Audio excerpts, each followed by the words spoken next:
Oh, so what's up, y'all? You know, it's me, your guy, Keith London. You know, it's later in the evening than when I normally would try to do any kind of filming or anything, right? So, but I'm gonna try to do something right now because I kind of got bored. You know, I was really bored. So I'm gonna try to do something right now and spread some light on it. So I went through them cocks already. So when you go back to this pair right here, which is that tortoiseshell cock right there, and this little meaty bar, red bar, whatever you want to call it, hen. So this is my tortoiseshell cock, the main tortoiseshell cock. It's off my main hen and one of the Platinum Suns, right? So now think about this cock throws.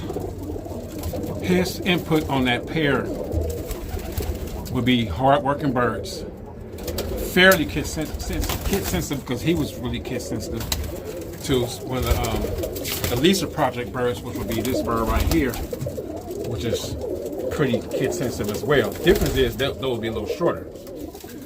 So in essence, I'm going for the kid sensitive side. The quality of his birds are good.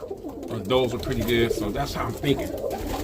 So I'm really taking my time and thinking all this out and imagining if they lean toward the father or lean toward the mother, or they kind of mix, mostly toward the father.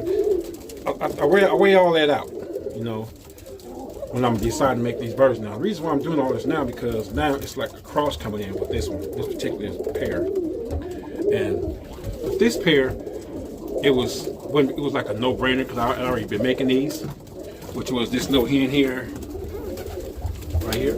She's a smoke bird. She don't have no white heat in her. She's the grizzle gene. And this cock is the mate.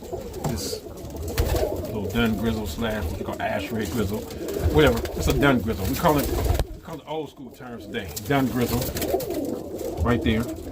So he's one of my. This the cock I actually sold to Mac 10. And when he got the birds, it's one of the main ones I wanted back. I had flown him for a while. He was a really nice, good 25 to 40 foot smooth roller. He wasn't no fast spinner, smooth roller. But them two together throw some really birds that have pretty good speed, and they work. You know, and they scoreable, got good depth and good quality. So that's the idea right there. Now this is the same cock's daughter, right? On the other tortoiseshell son. That is the Dalmatian hen. I got the name Dalmatian hen because of the white and black spots. I made these last year. Like I said, the problem with these is, the bad side of these is, they can get kind of deep. I say deep, I mean 40 plus, but they're not shy rolling at all. Right, and that's her mate. And no, that's her mate. That's father and son. What I learned about him is he's hotter than his dad. Same frequency and work rate, but he's a little hotter. Now this right here is a brother to my tortoiseshell, half brother to my tortoiseshell cock. Dun cock, ash red, but dun cock. He's a half brother, same mother, different father. Now he's right off Platinum, not Platinum Sun. And this the cock was flown 8/3, a 40 footer. But he had sisters and brothers that were shorter. This one right here was one of the ones I decided to keep. Right? Now his mate is a black and white baldy hen of mine, got lost, and somebody strayed in. And he said she had got real deep. That's her, that's his mate. She's a deeper bird. She's more like a, what we call a Class A roller, which is a term I stole from Arnold Jackson. Class A roller. So, I'm not one of the guys to be gaslighting stuff saying, oh, this was a super spinner, fast, like a bullet. I ain't gonna do that. And this is one of the Lisa Project birds. This was the only one like this that wasn't flown at all. This is the only one I have that wasn't flown at all. But her mate is him. Everybody, my kid thought was a lavender, but he's actually a little bar bird. He's nice. He got some good speed. And he's a hard worker. But them birds that was in the second kit that I took out and kept for myself. So when I'm doing these birds, let me turn around. When I'm mating these birds up, you know, I'm thinking about all the performance traits all in one, the good and the bad.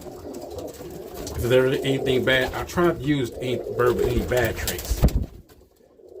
I try to go not faults. I would think about weaknesses. Weakness is something that can be improved on. A fault is just something that's there, a genetic fault, something that's there probably genetically, and they're probably passed on. But weaknesses don't get passed on. They can get passed on if you don't try to compensate for weaknesses, not for faults.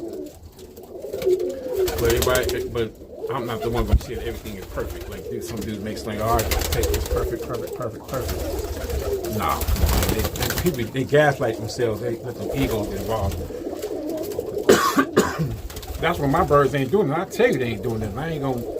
They ain't doing. They won't. They ain't doing that. I mean, they doing individual stuff. They're not rolling together. You know what I'm saying? So, and that's what I base everything on. So right now, what's happening in here right now is this. I got all the proven pairs that I had that worked together. I got all the birds that work good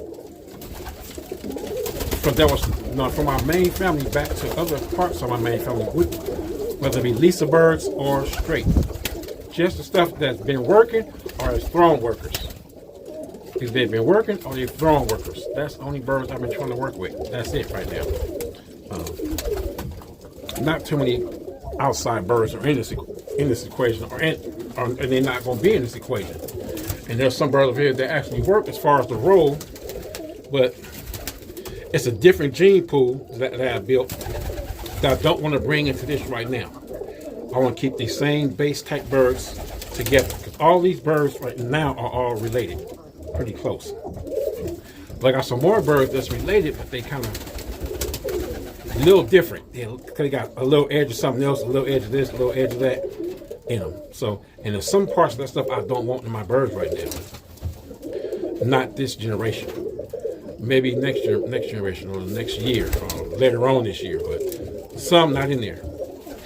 And it's only going to be a few of those. So all the birds don't fit in that gene pool selection, or that selection of that gene pool I'm not using. You know what I'm saying? So it's not like it was before when I had all day the fly pigeons.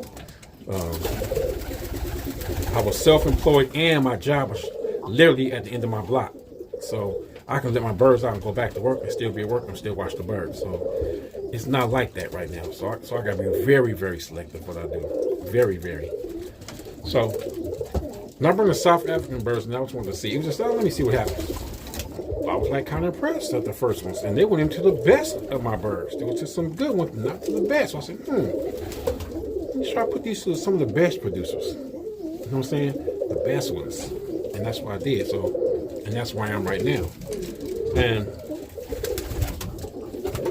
as I go through the birds, it's just some birds just not going to be part of that equation. Those equations is not going to happen. It's just not part of it.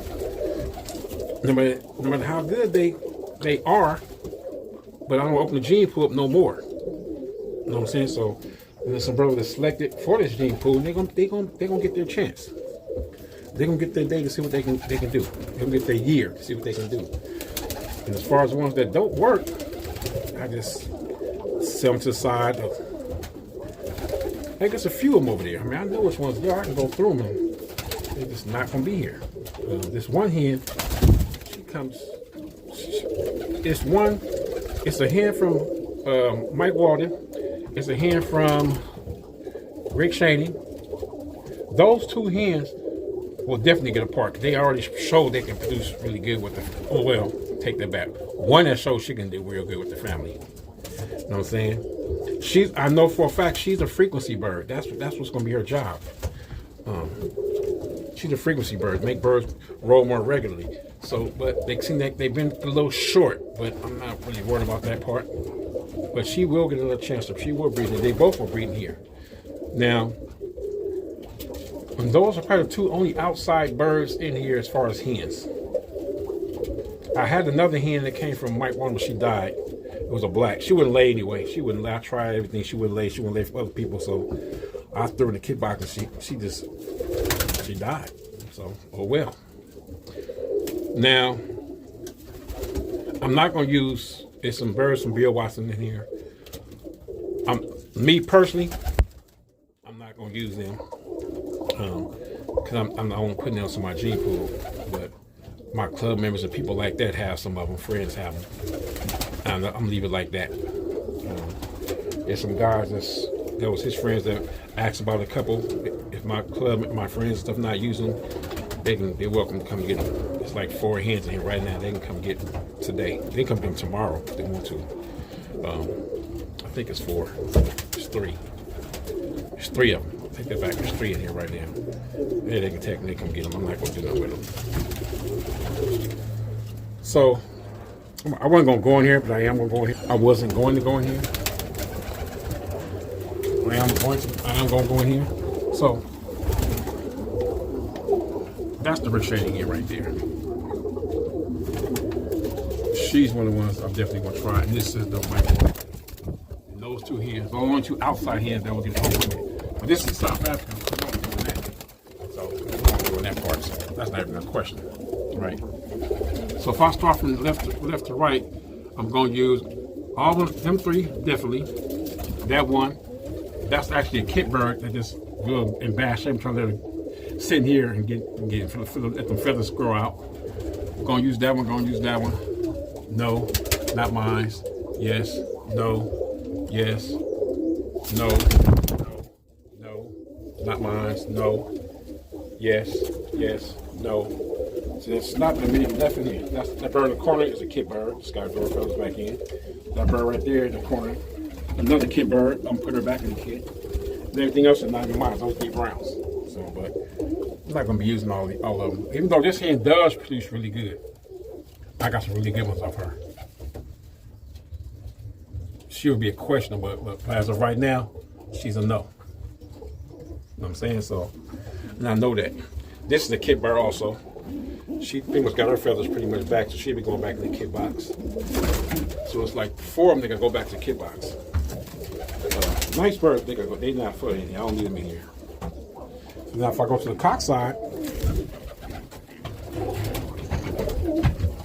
it's not to say that these birds are not good. It's just to say it's not where I'm trying to go right now.